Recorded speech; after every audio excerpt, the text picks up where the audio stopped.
Next, Pentecost reminds us that the disciples were empowered by God. Acts chapter 2 verses 1 to 4 says, "When the day of Pentecost came, they were all together in one place. Suddenly a sound like the blowing of a violent wind came from heaven and filled the whole house where they were sitting. They saw what seemed to be tongues of fire resting upon each one of them, and all of them were filled with the Holy Spirit and began to speak in other tongues as the Spirit enabled them."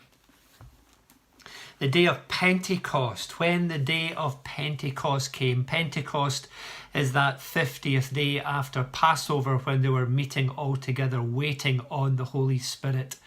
I'm not sure they really knew what they were waiting for or who they were waiting for. Who was the Holy Spirit?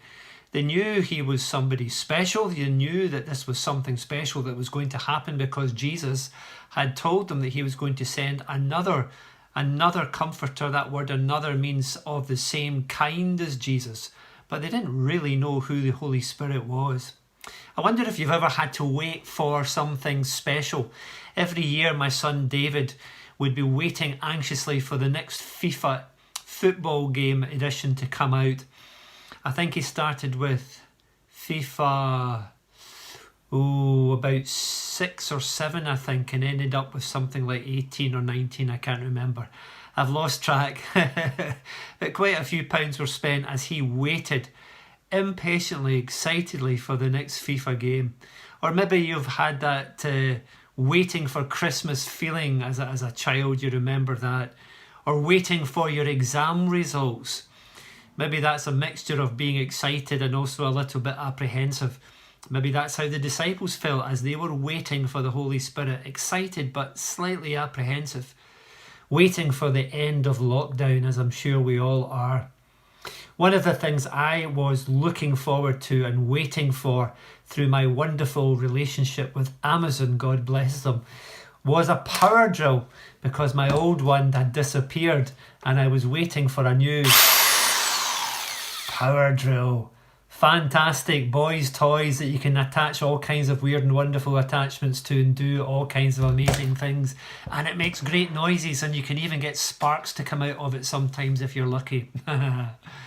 So waiting for my power drill, because of the power that it gave me. So much easier to do all the tasks that I had to do with this power drill. Power in the screws, power the saw through the wood, power the sanding disc to sand the wood.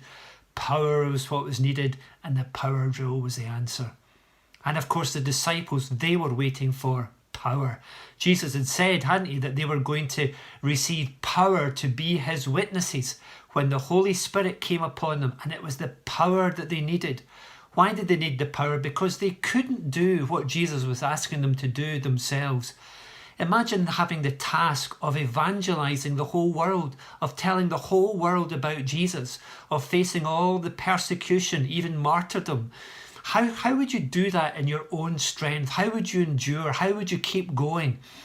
They needed the power to do that, and that power only came through the Holy Spirit. And even today, as Christians, we need power, don't we, to evangelize, to tell people about Jesus. And again, that power can only come to us through the Holy Spirit. I don't know if you've tried to talk to people about Jesus. It's not always easy. Sometimes it is, and sometimes it's very pleasantly surprising as to who responds best. But sometimes it's hard and difficult. Ruth and I used to go on church evangelistic missions in the summertime and in the October holidays, and we would go to different places around Scotland and we would tell people about Jesus. I remember going to Dunoon one time, and we had this open air service where we were preaching and doing drama and speaking to mostly young guys and girls that were hanging around, half of them of course making fun of us. And it took courage to do that, and that courage came from the Holy Spirit. He empowered us, he enabled us to do that, to face the laughter and still to go over and talk to those young folks and tell them about Jesus and what Jesus had done for us in our lives. And every single one of us as believers, we need that power. Whether you're young or old, we all need that power. That power word, of course, is the Greek word dunamis, which many of us know already. Some of you have, or maybe used to have, a dynamo on your bike which charged up power. And having the Holy Spirit within you is like having a dynamo within you. As you walk with the Holy Spirit, so the Holy Spirit generates that power within you and enables you to do things that you would otherwise find too difficult to do. Interesting that the word dunamis actually means it comes from the root word, means ability. It's having the ability to do something. What is it that you feel not able to do in life? Maybe you say, I'm not able to forgive that person. I'm not able to love. I'm not able to be patient. I'm not able to speak up. I'm not able to say no. I'm not able to let go. I'm not able to keep going. What is it that you say that you're not able to do?